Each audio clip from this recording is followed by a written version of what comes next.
I don't remember the day I was born, of course, but in our house it might as well have been a headline that never faded.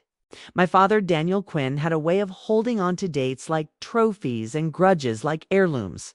He could recite the day he landed his first client, the moment he bought the house with the copper gutters, and most memorably the hour my mother died giving birth to me. He never said it outright when I was a kid, but I grew up inside the geometry of his silence. It was like the way light falls around a thing and makes its shape.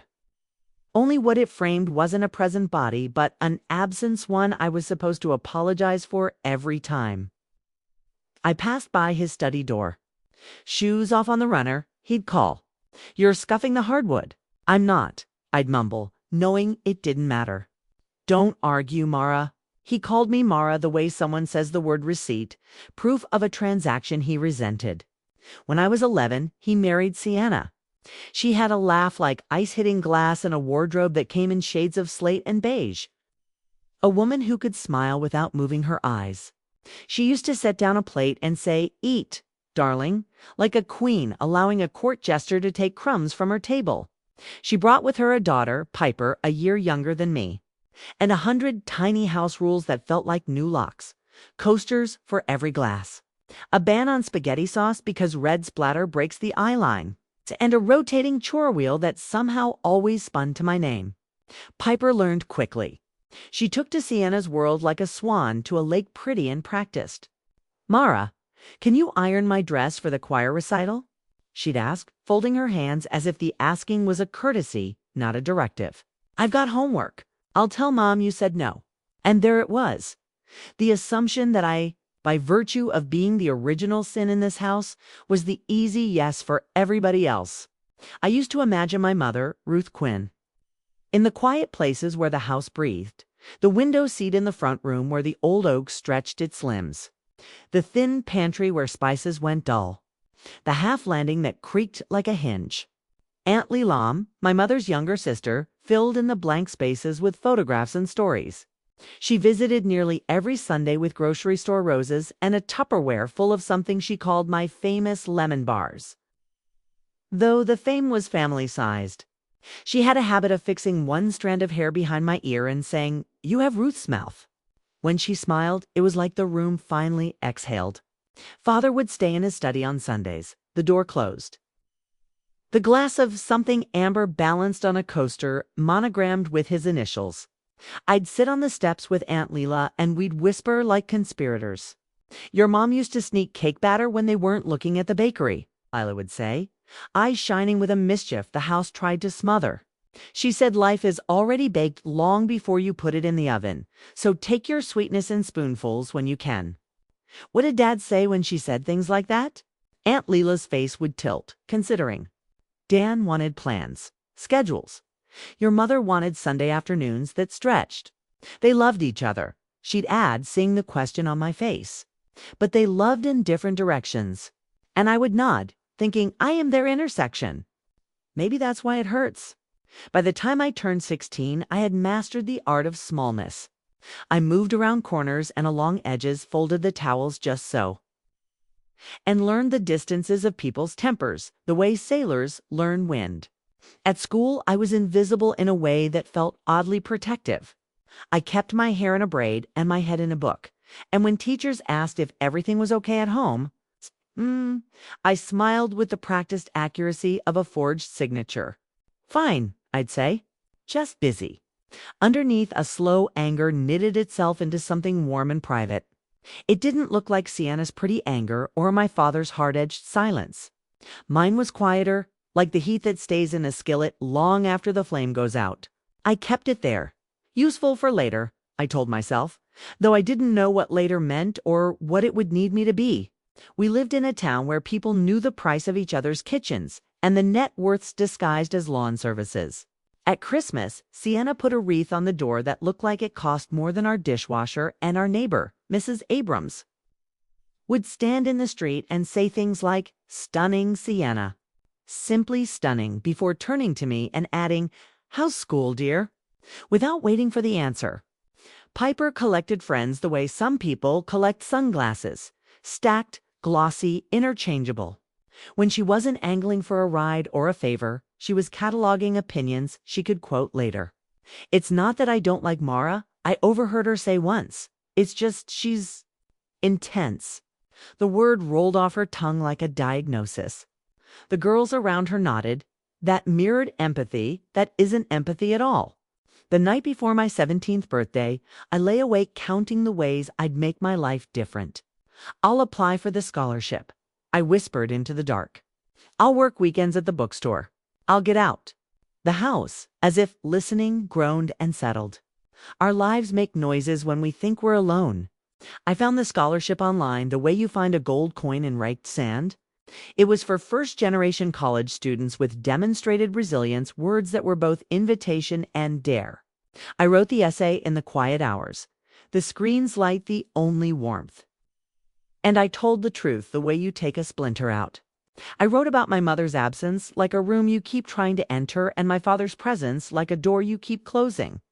I wrote, too, about books being maps and about the way a library can feel like permission. I did not write about the lemon bars or the way Aunt Leila's car coughed when it turned the corner. Some tenderness I wanted to keep for myself. When the acceptance letter came a year later, full tuition, summer pre-college program, more classes with actual professors, I sat on the back steps and let the paper tremble in my hands.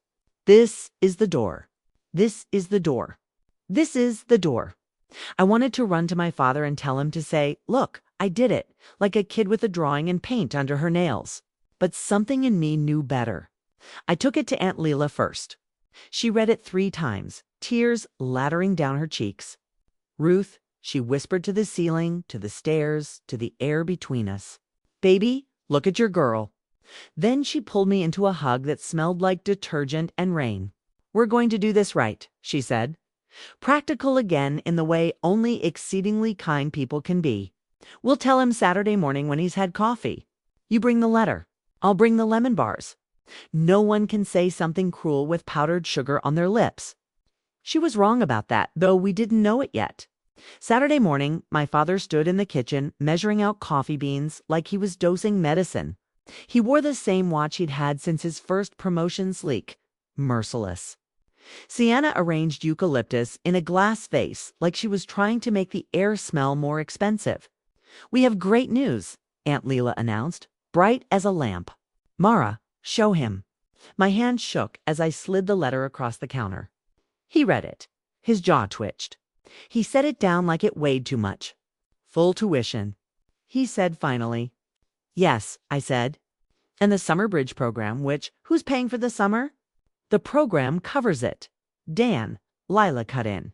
He looked at her then, something old and unsolved flickering between them. Did they fight at the funeral?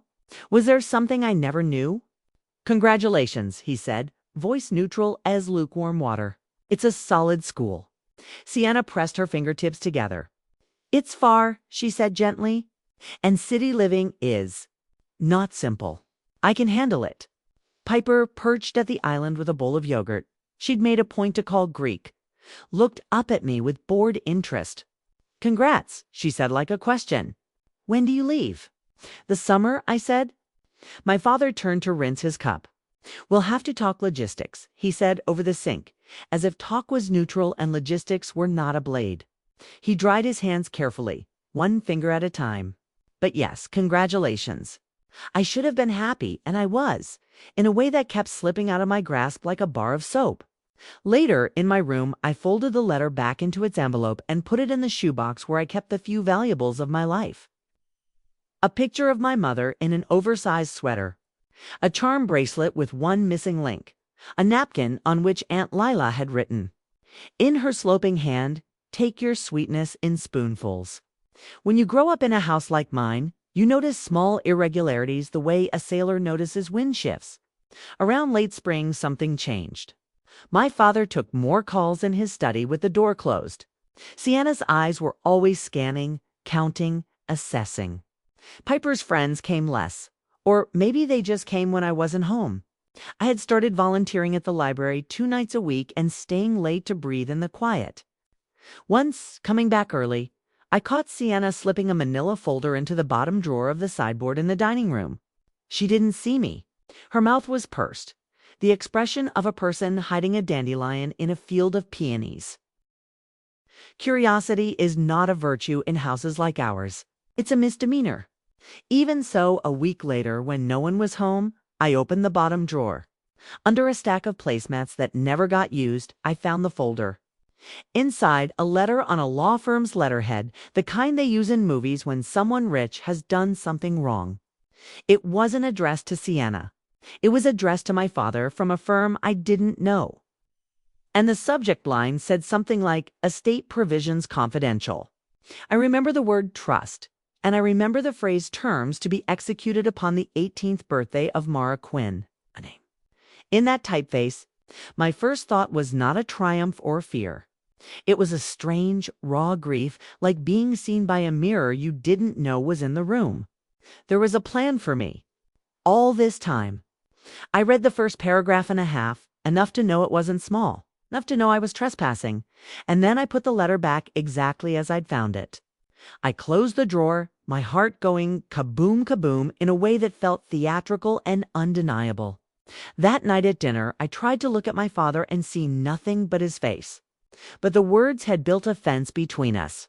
He asked me about the library. Sienna explained why she had moved the rug 1 inch to the right. It centers the line of sight. Piper said she'd been invited to a party at Hayden's house, which everyone agreed was a mistake, disguised as an invitation. I nodded, tried to make my hum sound like the right instrument in the wrong orchestra. When I lay down to sleep, the drawer in the dining room opened and closed in my mind's eye, a breath I couldn't control. I thought of my mother. Had she known? Was it her doing?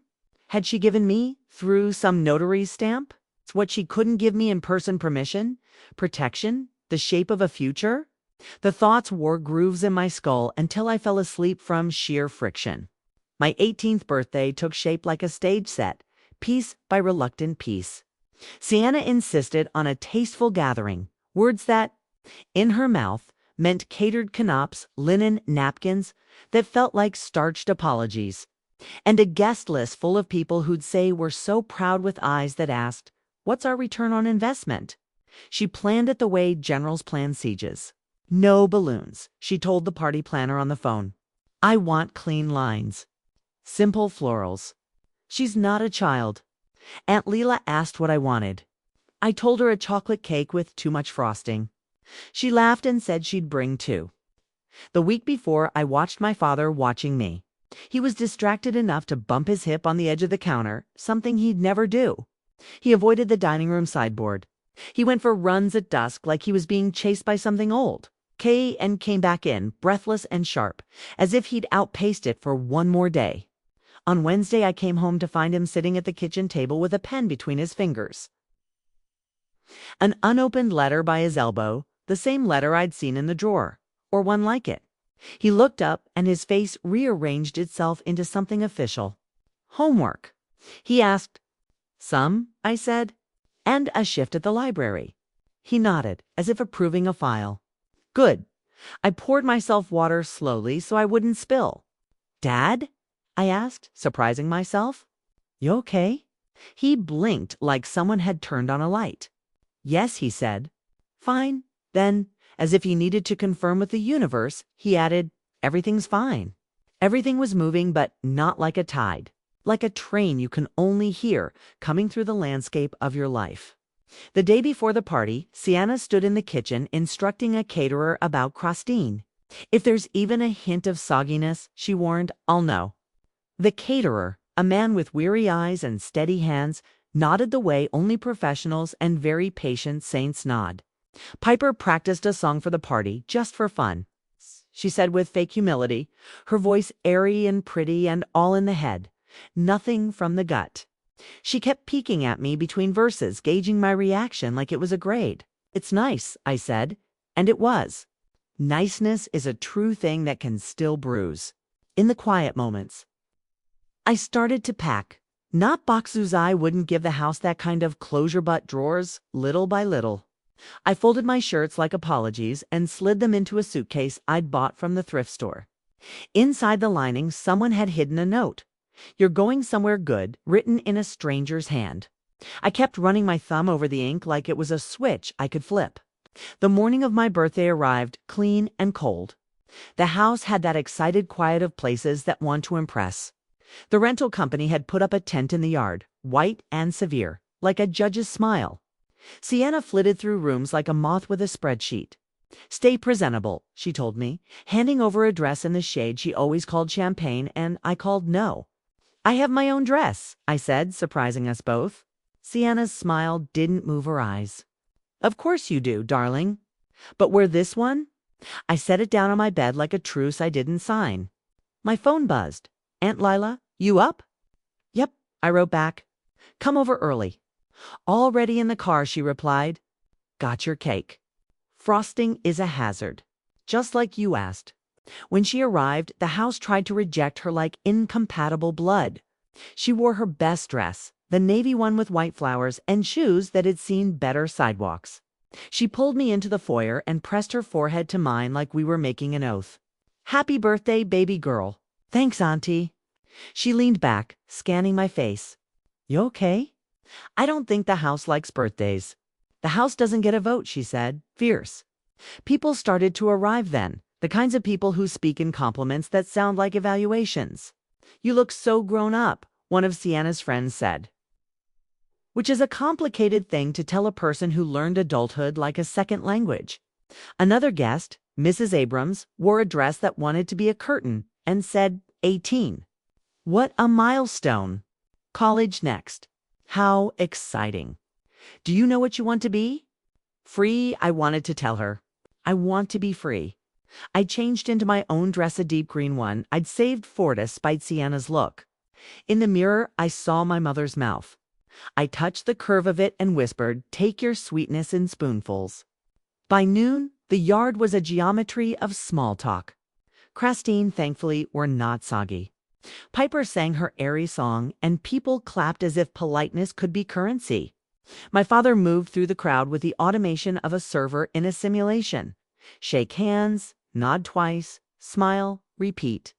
I watched him from the edge of the tent, my anger on a low simmer, my fear somewhere else entirely, standing by a door I couldn't yet see.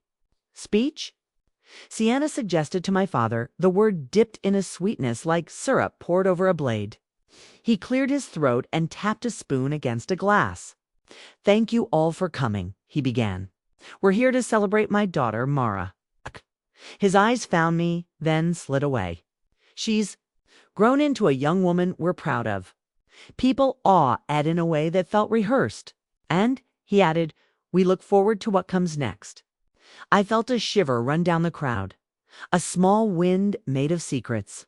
He lifted his glass. I didn't lift mine. Aunt Leila beside me squeezed my fingers until my bones said hello. There it was, the stage, the props, the audience. The thing we were all pretending hadn't been built in our honor. I could feel the moment approaching like thunder that hasn't cracked yet. The letter in the drawer hummed in the back of my mind. My name in that typeface. Terms to be executed on my 18th birthday. As if the house, sensing the precise second it needed to become a story, gave a cue. The front door opened and a breeze trailed down the hallway into the yard. Heads turned, as they do when the air changes. A figure crossed the threshold, dark suit, square briefcase. Face set in that neutral professionalism people use when they're about to rearrange a room with paper alone. I didn't know his name yet. I didn't know that my father's jaw would clench so hard a muscle would leap in his cheek. I didn't know that Sienna would pale under her bronzer and move one step closer to the dining room like a general contemplating retreat. I only knew the feeling in my bones, that heat in the skillet ready for whatever you needed to cook. "Who is that?" Piper whispered to her friend, like gossip could soften fear. And somewhere deep inside me, as if my mother leaned close to speak into my hair. I heard it. "This is the door." The lawyer's arrival was like a match struck in a room full of gas. Conversations faltered mid-sentence. The sound of clinking glasses hung unfinished in the air. Everyone turned, waiting for someone else to interpret what had just happened. I didn't move at first. My body felt anchored, though my heart sprinted in my chest. The man was tall, his suit a shade too dark for the midday sun. and his leather briefcase looked as if it contained things heavy enough to shift the balance of the earth. He scanned the yard, his eyes resting on my father. Daniel Quinn. His voice carried sharp and steady. My father's face hardened in a way I'd never seen before, not just inconvenienced. It was the look of a man cornered. "This isn't the time," he said quickly, setting his glass down too hard. The lawyer didn't flinch. "I'm afraid it is by court instruction. This is the designated day. Your daughter is now of age.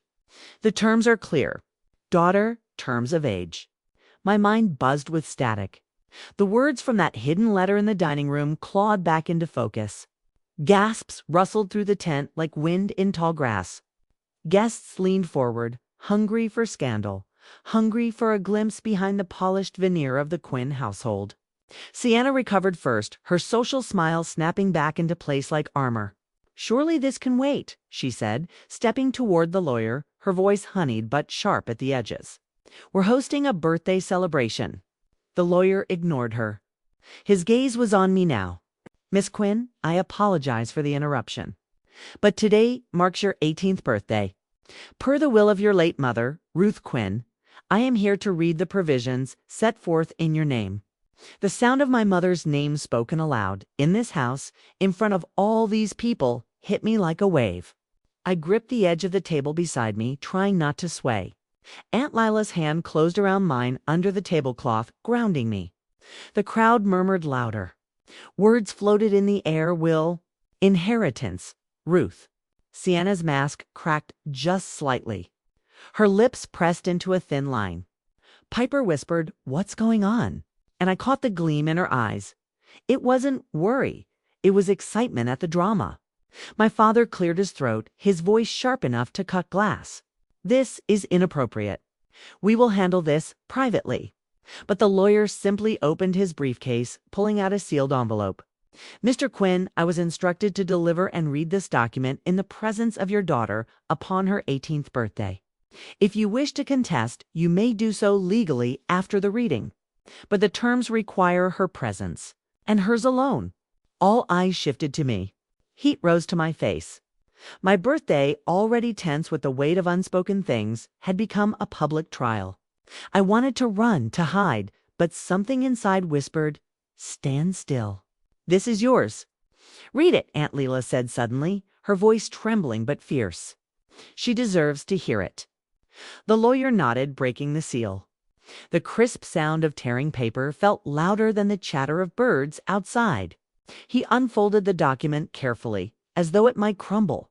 "In the matter of Ruth Quinn," he began, "it is my final will and testament that my daughter, Mara Quinn, upon reaching the age of 18, shall be granted full access to the trust I established in her name.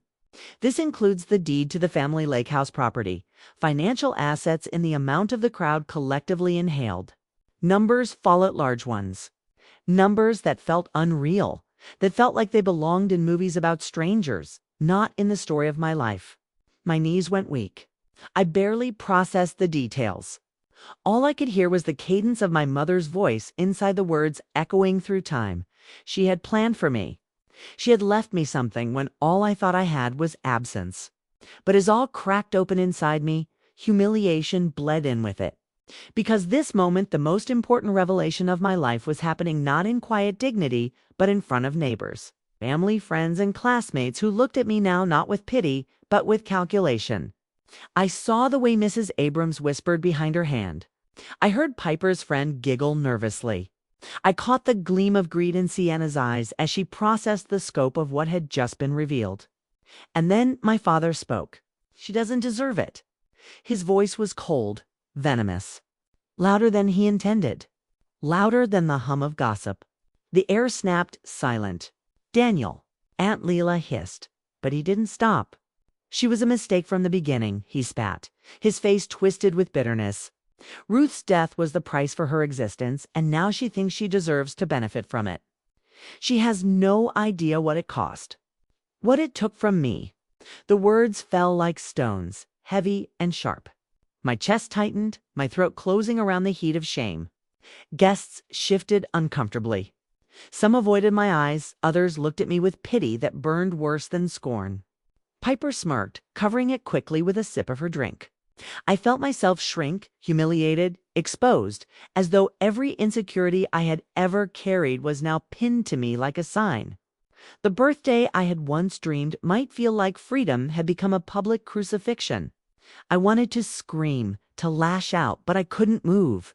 My father's words replayed in my head like a cruel anthem. She was a mistake.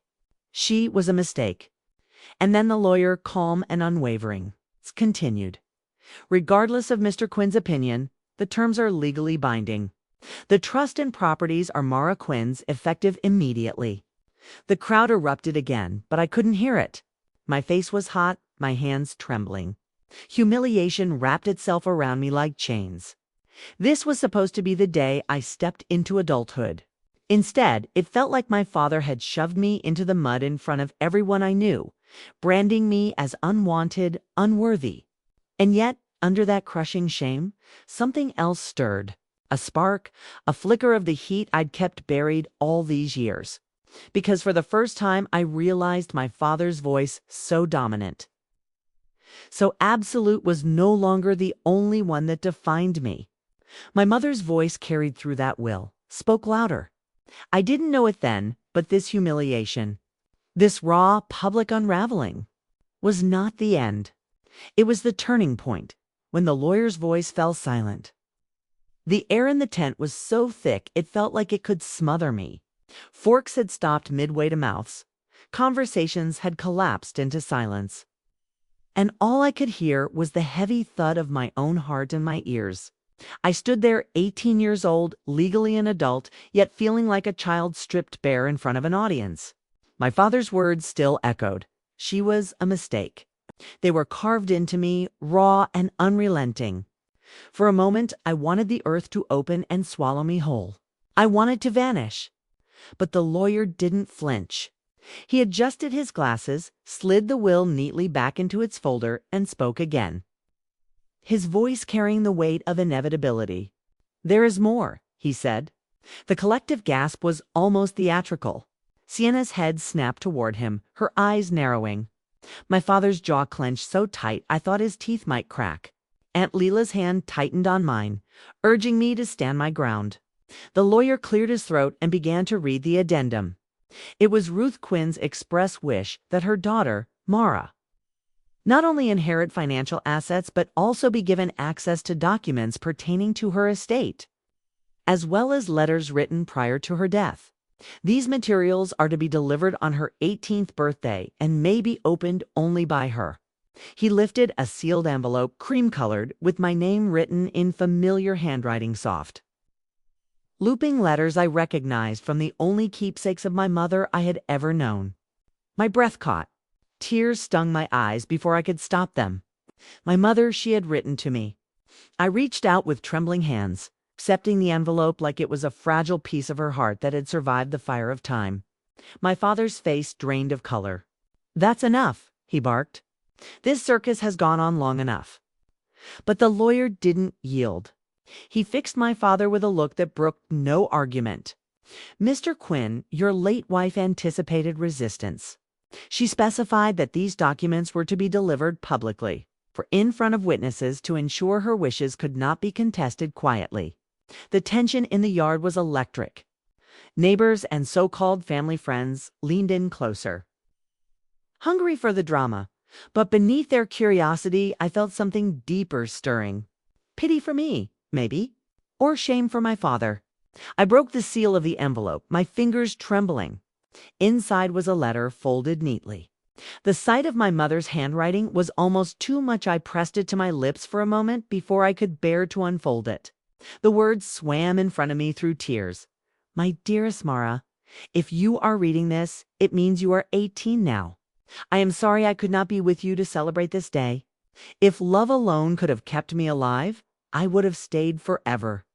But I hope you know that from the moment I knew you existed, you were not a mistake. You were my miracle. You were the reason I smiled even through fear. I know your father struggles. He wanted life to follow a plan, and you and I were the unexpected curve. But I trust that one day you will learn his bitterness is not your burden to carry. My gift to you is not just money or property, it is freedom. Use it to build a life you choose, not one chosen for you. And one more truth. I left instructions with my lawyer because I wanted you to know the full picture. There are things your father may never tell you, but you deserve to know them. Ask questions, Mara. Seek answers. Don't settle for silence. You are stronger than you know. With all my love, always. Mom, my knees nearly buckled. Aunt Leela wrapped an arm around me, whispering, "She loved you, baby. She loved you so much." But the letter wasn't just comfort, it was a challenge. Ask questions. Seek answers. The lawyer cleared his throat again. Along with this letter, there is documentation your mother prepared regarding certain assets and the history of the Quinn estate. Miss Quinn, you will need to review them privately. But I must advise you. There are significant implications regarding ownership. My father's composure cracked, his voice rising. This is outrageous.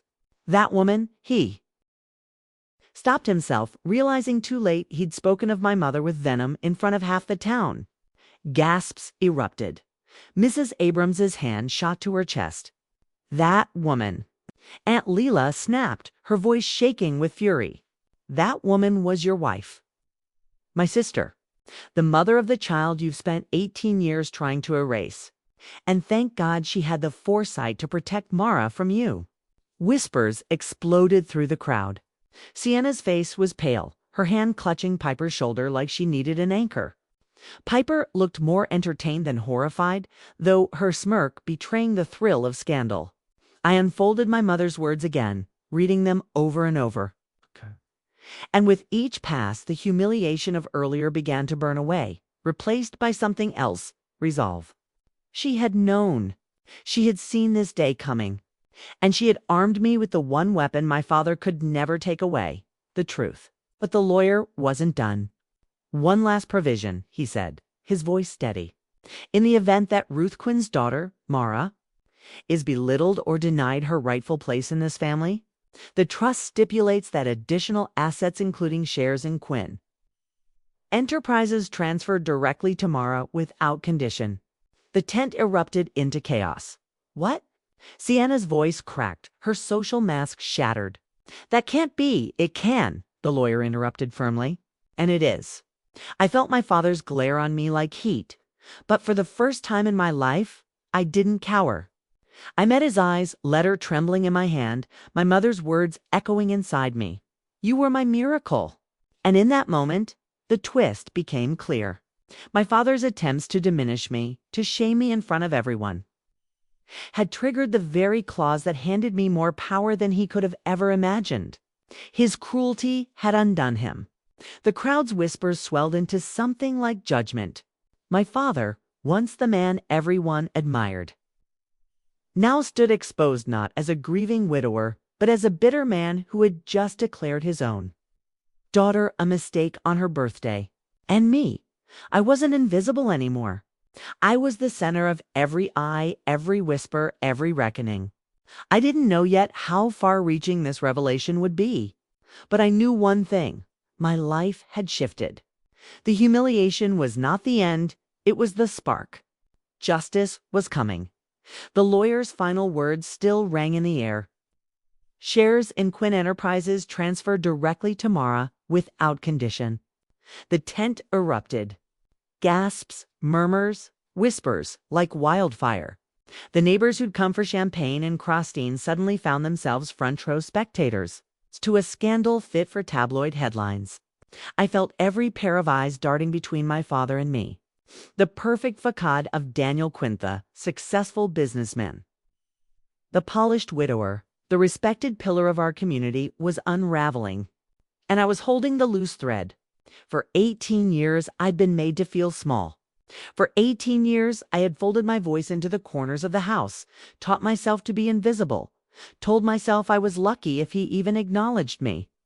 But now the truth was in my hands, written in my mother's ink, protected by her foresight, and spoken aloud by a lawyer whose voice had carried my mother's justice into the sunlight. And the best part? My father had destroyed himself with his own words. She was a mistake. He had shouted. In front of everyone. In front of witnesses. Words that triggered the claws my mother had left like a trapdoor under his arrogance.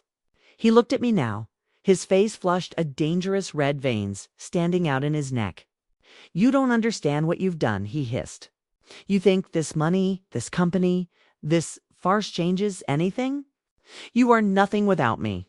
But this time, his words didn't pierce. They bounced off. I felt taller somehow, steadier, as if my mother herself was standing behind me, bracing my shoulders. No, Dad, I said, my voice carrying through the tent. For the first time, I'm not nothing. You've just made sure of it.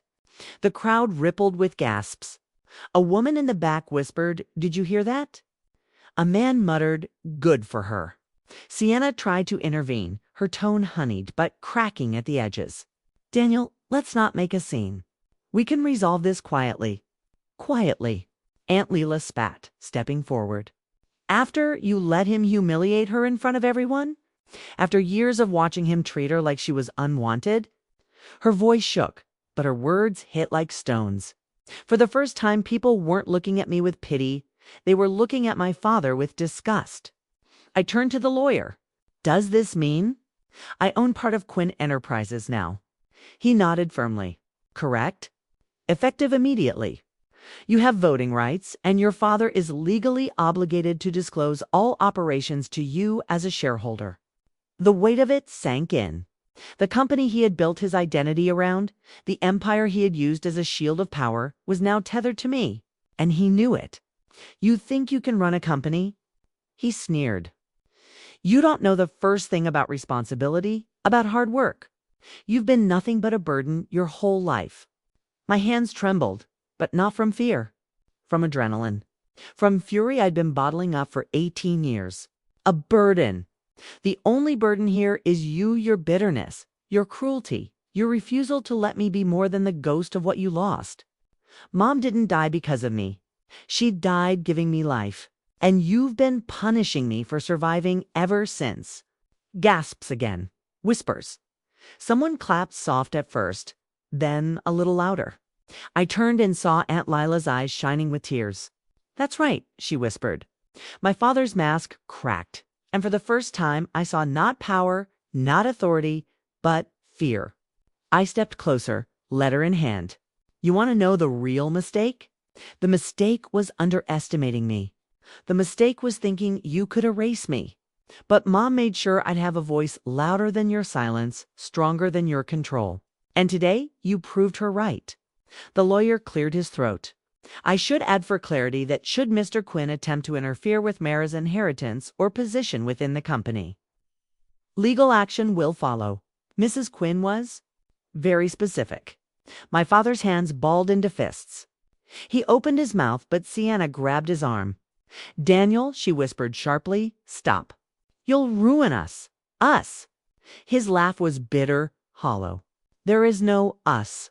There's me trying to hold this family together while everyone else, no.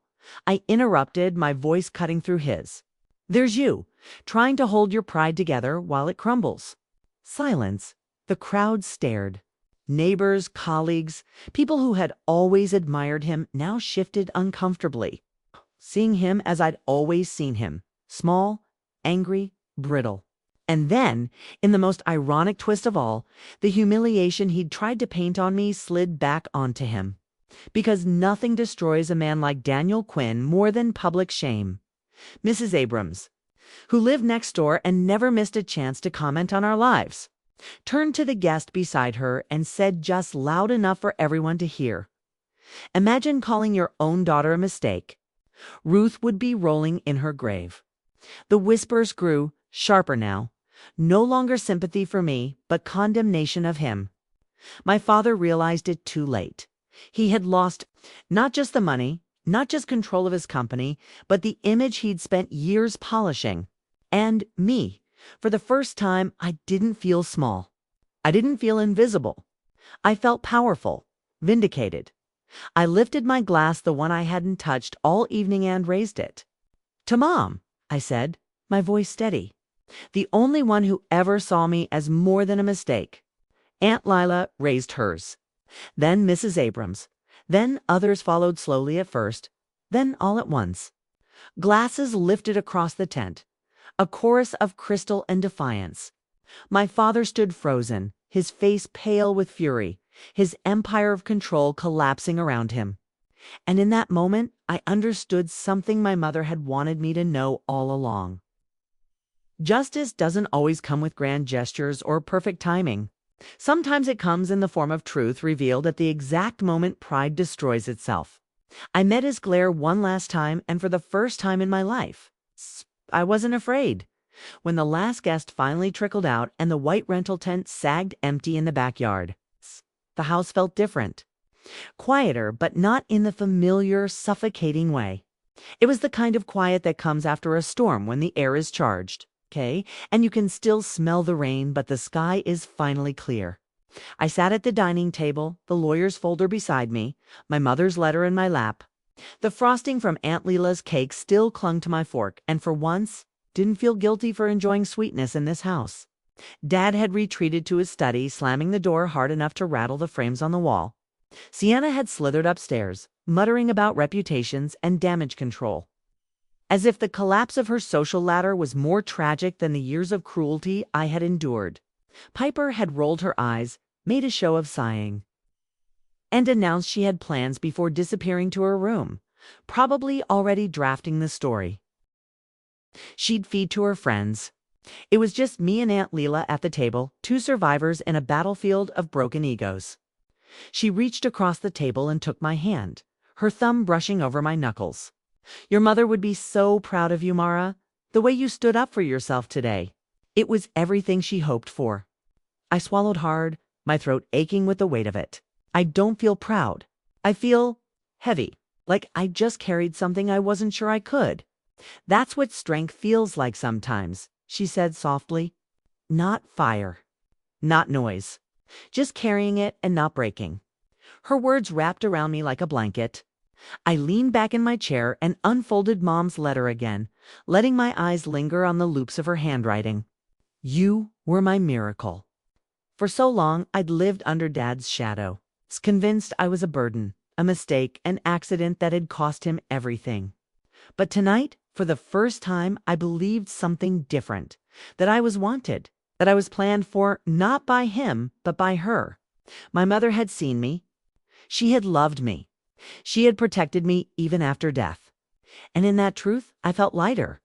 The next morning, the fallout began. The whispers from last night had already spread through town like wildfire. Mrs. Abrams cornered me at the mailbox, her voice low, but her eyes bright with curiosity. "You were magnificent, dear," she whispered, as if we were co-conspirators. "Absolutely magnificent. People will be talking about that party for years." I smiled faintly, but I didn't answer.